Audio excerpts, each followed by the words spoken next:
Latest episode দেখুন একদম add free.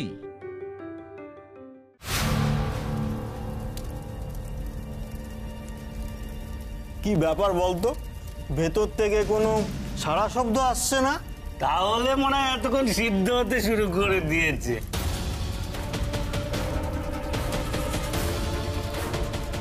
এতটা সহ্য করা যায় নাকি? তাছাড়া সেদ্ধ না হলেও আদমারা তো হয়েছে নিশ্চয়ই।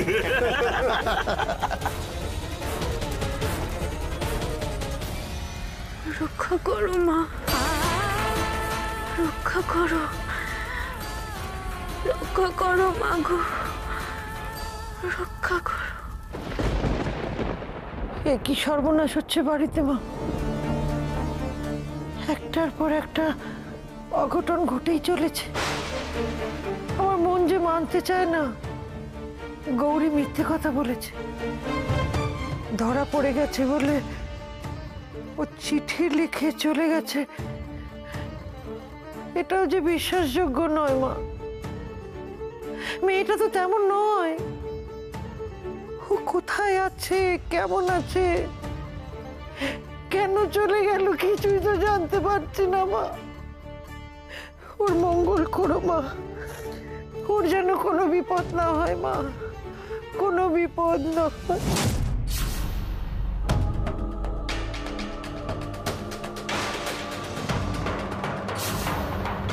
দেখি মায়ের মঙ্গল ঘট এভাবে উল্টোলো কি করে?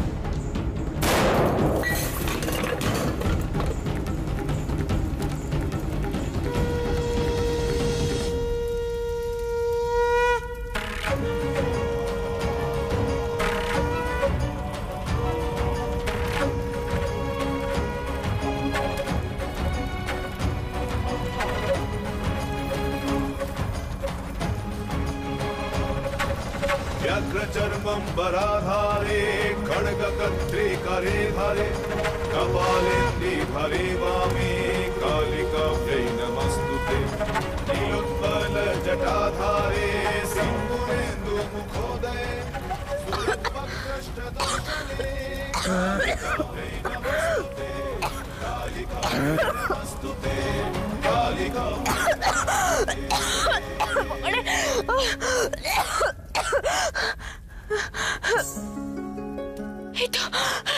এটা আগুন নিভে গেছে, আগুন নিভে গেছে। ওকে এক্ষুনি বেরোতে হবে, আর এক মুহূর্ত সময় নষ্ট করা যাবে না।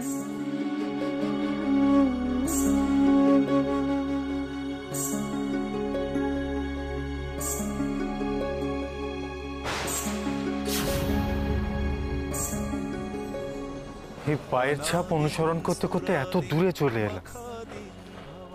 এই ছাপ আমাকে কত দূর নিয়ে যেতে চাইছে, কিন্তু এখানে তো কাউকেই দেখছি না। এত রাতে এরকম একটা রাস্তায় একটা বাচ্চা কি করছে? কেউ আছে এখানে? সামনে এসো। কিন্তু কেউই তো সাড়া দিচ্ছে না। তাহলে কি এখানে কেউ নেই? আর পায়ের ছাপও তো দেখতে পাচ্ছি না। আমি কি ভুল দিকে এলাম? আমার বোধহয় অন্যদিকে যেতে হবে।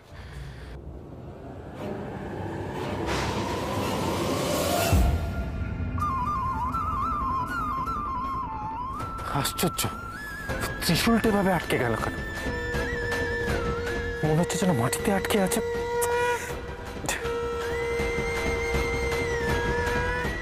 ওখানে একটা গাড়ি দাঁড়িয়ে আছে না? একবার খোঁজ নিয়ে দেখি যদি ওখানে বাচ্চাটা আছে।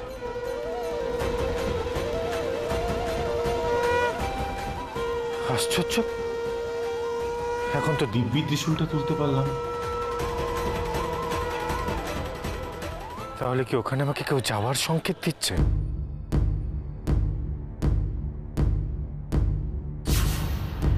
शान्तं पद्मासनस्थं शशधर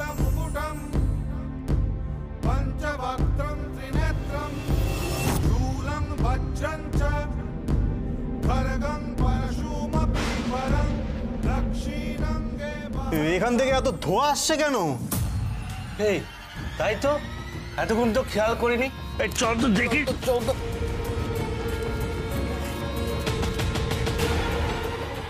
এ কি রে, আগুন তো নিভে গেছে, আর এত জল এলো কোত্থেকে? সর্বনাশ করেছি। হ্যাঁ, জল এসে মনে হয় কাঠ নিভিয়ে দিয়েছে।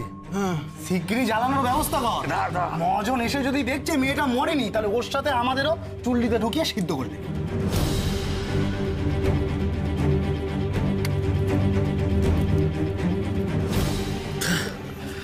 দাঁড়া, এ কি, কাঠগুলো তো সব ভিজে গেছে। এই ভেজা কাঠে আগুন জ্বলবে না। এই কাঠগুলোকে সরা। নতুন করে কাঠ সাজানো সম্ভব? এই দেখ না মেয়েটা বেঁচে আছে কিনা।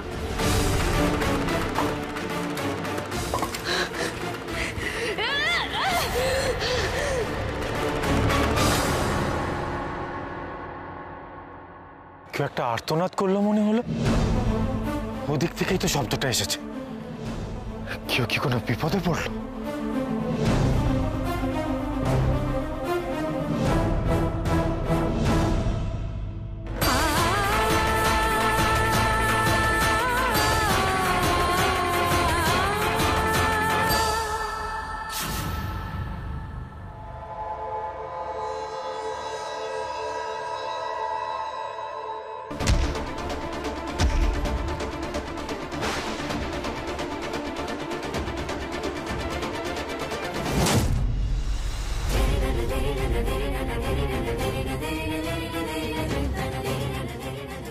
খবরদার, কেউ যদি আমার দিকে এক পায়ে গিয়েছো, কেটে দু টুকরো করে দেবো এখানে। আমার পেছনে কিন্তু কেউ আসবে না, আসতে গেলেই মরবে। তোমাদের লজ্জা করে না? তোমরা মানুষ, মানুষ রূপী পশু এক একটা। একজন গর্ভবতী মাকে চলতে দেখে তোমরা হাসছিলে। আমার সন্তানের আমাকে পুড়িয়ে মারতে চেয়েছিলে না তোমরা? মনে রেখো, মা কিন্তু তোমাদের ছাড়বে না, কাউকে ক্ষমা করবে না, তোদের কাউকে না।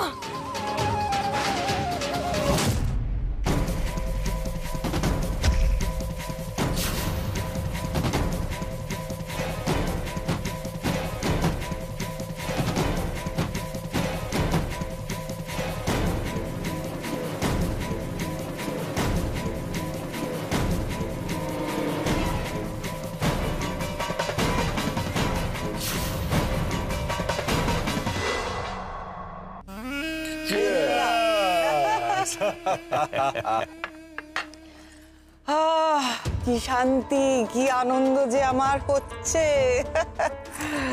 এত দিনে আমার পথের কাঁটা সরলো।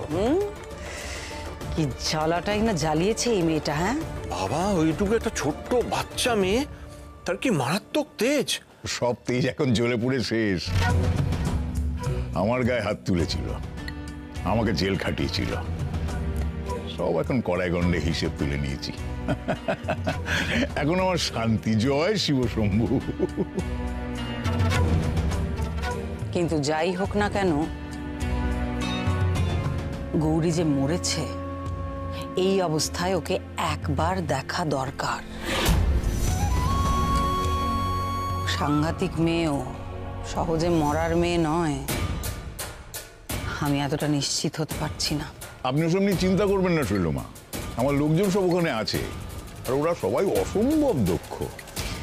তবে একটা কথা বলতেই হবে মহাজন, তুমি যা করে দেখালে, তুমি সত্যি কাজের লোক। কিন্তু যে কাজ শত চেষ্টা করেও কেউ করে উঠতে পারেনি, সেই কাজ তুমি করে দেখালে। চিয়ার্স।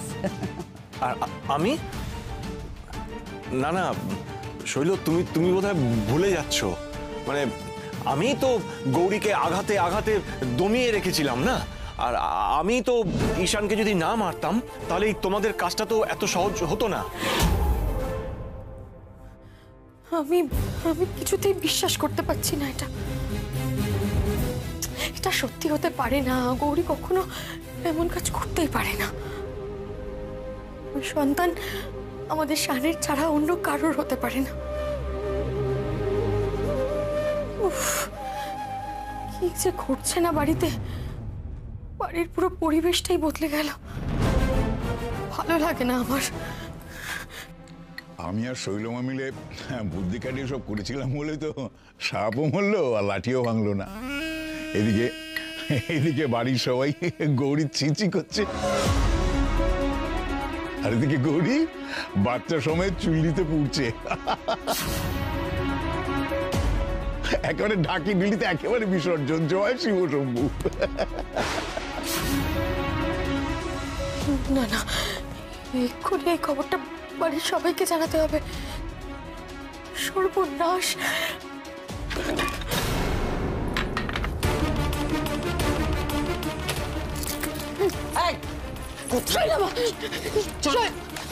বন্ধ করো।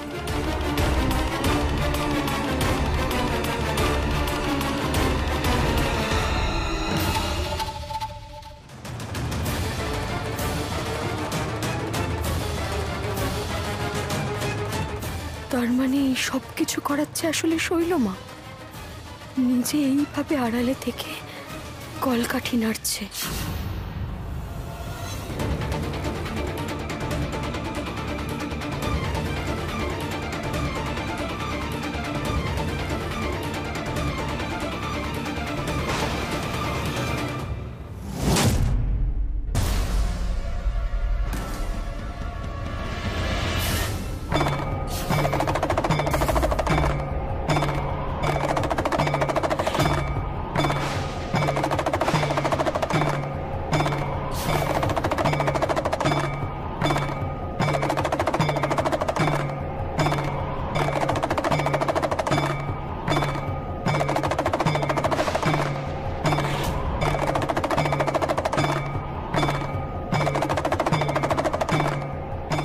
এই যে সাধু বাবা, সরো সরো, এই মেয়ে আমাদের, পালিয়ে এসেছে, আমরা ওকে নিয়ে যাব।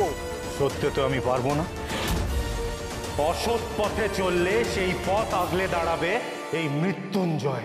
ওরে সাধু বাবা কি ডায়লগ দিচ্ছে রে, একদম গরমা গরম ডায়লগ। দেখো সাধু বাবা, ভালোই ভালোই বলছি, ফুটে যাও। আমাদের সঙ্গে তোমার কোনো লেনাদেনা নেই, আমরা এই মেয়েকে নিয়ে যাব। কখনো না। তোদের এই অসৎ উদ্দেশ্য আমি কোনোদিনও সফল হতে দেব না। তবে রে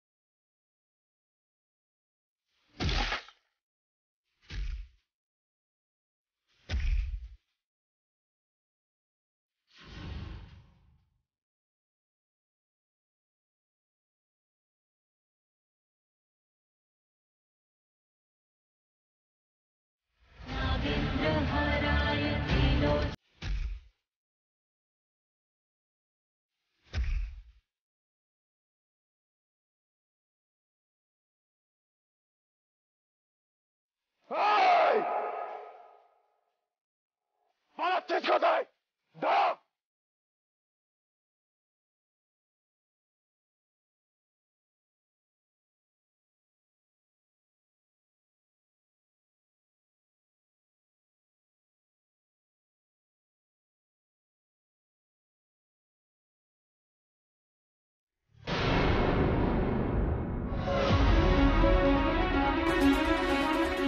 কেউ নেই, এই সুযোগেই পালাতে হবে আমাকে, এক্ষুনি পালাতে হবে।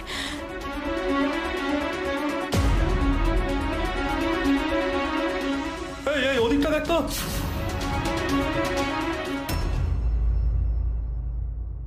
এরকম অন্যায় করবেন না শৈলমা, গৌরীকে ছেড়ে দিন, ছেড়ে দিন শৈলমা। ছেড়ে দেবো ওকে? ছেড়ে দিন শৈলমা, আমি আপনার কাছে হাত জোড় করছি, আপনার পায়ে পড়ছি। দেখুন গৌরী এখন একা নয়, ওর গর্ভে সন্তান রয়েছে, ও মহা পাপ হবে, মহা অন্যায় হবে। গৌরীকে ছেড়ে। পাপ? আমি এসব পাপ পুণ্যের ঊর্ধ্বে। শৈলমা, ওকে কিন্তু ছাড়বেন না, ওর একটা ব্যবস্থা করুন। ও সবাইকে বলে দিলে আমরা কিন্তু সবাই একসাথে জেলে ঢুকবো। একটা কথা বলো তো মাধুরী, কোনো এক সময় তো তুমিও আমার হয়ে কাজ করতে। ভেবে দেখো তো, তুমি নিজে গৌরীর কত কত ক্ষতি করেছো। তখন তো তোমার এক মুহূর্তের জন্য খারাপ লাগেনি। এখন কি হলো? হলোটা কি? তোমার বিবেক কি হঠাৎ জেগে উঠলো? ভুল করেছি আমি, আজ আমি সেটারই প্রায়শ্চিত্ত করছি। শৈলমা, শৈলমা, গৌরী গৌরী খুব ভালো মেয়ে, ও কারোর ক্ষতি চায় না, ও আপনার শত্রু নয়, বিশ্বাস করুন, ও আপনার কোনো ক্ষতি করতে চায় না। শৈলমা, গৌরীর গর্ভে আমাদের শানের সন্তান, আপনার ভাইপোর সন্তান। একটাবার ভেবে দেখুন, আপনি তাকে হত্যা করবেন, আপনার কষ্ট হবে না শৈলমা? কষ্ট হবে না?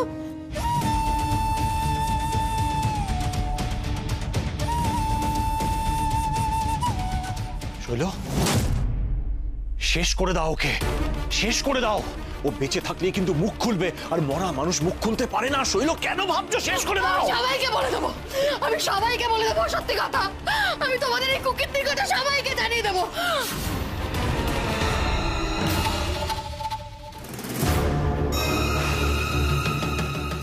একদম চুপ, গলা টিপে এখানে মেরে ফেলবো। দেরি করছেন কেন শৈলমন? মেরে ফেলুন ওকে, মেরে ফেলুন। কি বলছো কি তোমরা? মাধুরীকে আমি মেরে ফেলবো? আমি কখনো সেটা করতে পারি?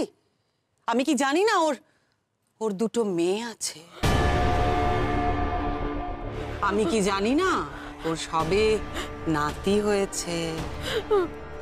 আমি তো জানি মাধুরী, তুমি তোমার মেয়েদের কতটা ভালোবাসো। তারপর ধরো তোমার নাতি, তাকে যদি হঠাৎ খুঁজে না পাওয়া যায় কি হবে মাধুরী? সেই জন্য বলছি,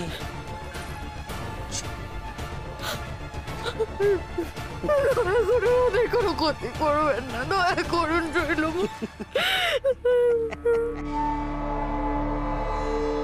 কোনো তাড়া নেই, ভেবে চিনতে ঠিক করো না কে তোমার বেশি আপন। হ্যাঁ, ভেবে নাও, গৌরী নাকি তোমার মেয়েরা, তোমার নাতি, তোমার পরিবার? ভেবে নাও মাধুরী। এতটা নিষ্ঠুর, এতটা নিষ্ঠুর অবধি? আমার মেয়ে নাতিকে বাঁচাতে গৌরীর ব্যাপারে মুখ বুজে থাকবো আমি? আমাকে চুপ করে থাকতে হবে গৌরী, ক্ষমা করে দিও আমাকে।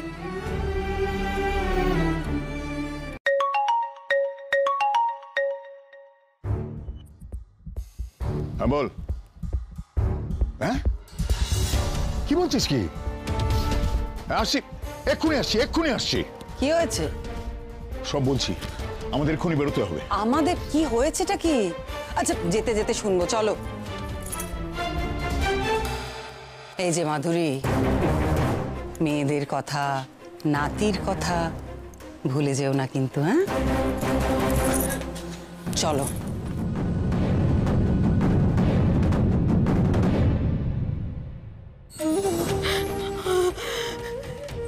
মা, ঘুমটা কালে মা গো, মা গৌরীকে তো রক্ষা করো, মা রক্ষা করো গৌরী।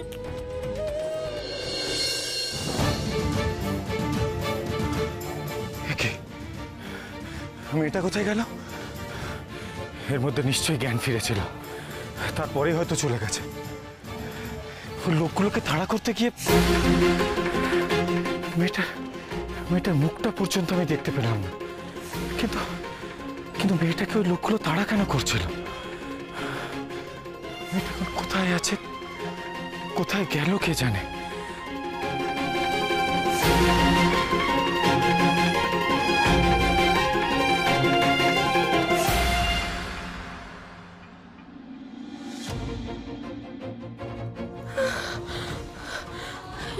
একটু পরেই ভোর হয়ে যাবে, যে করে হোক আমাকে বাড়ি পৌঁছতে হবে। যত কষ্টই হোক, থামলে চলবে না, বাড়ি পৌঁছতেই হবে আমাকে।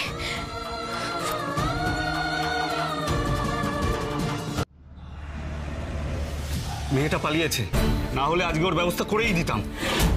যদি না একটা সাধু কোত্থেকে উদয় হয়ে আমাদেরকে বেধড়ক মারলো, আমরা নিজেদেরকে বাঁচাবো নাকি গৌরীর ব্যবস্থা করব? ছি ছি ছি ছি ছি ছি ছি শেষ পর্যন্ত একটা সাধু হাতে মার খেলি তোরা, এই তোদের মুরদ।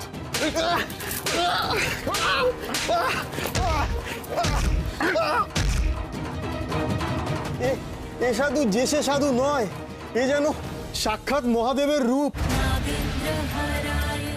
এর তেজের কাছে আমরা দাঁড়াতে পারলাম না।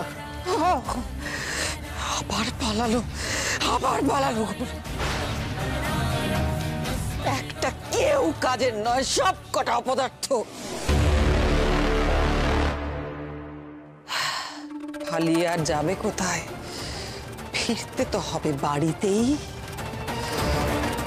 তার আগেই আমাদের একটা অন্য পথ ভেবে রাখতে হবে।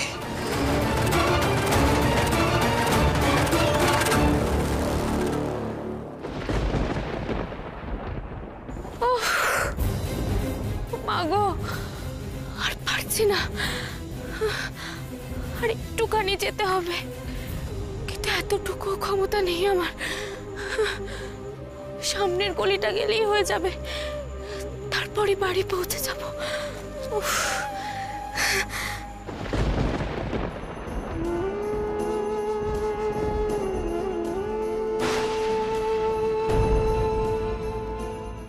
মাগো, এ তোমার কুম দুধকে পাঠিয়েছিলে মা,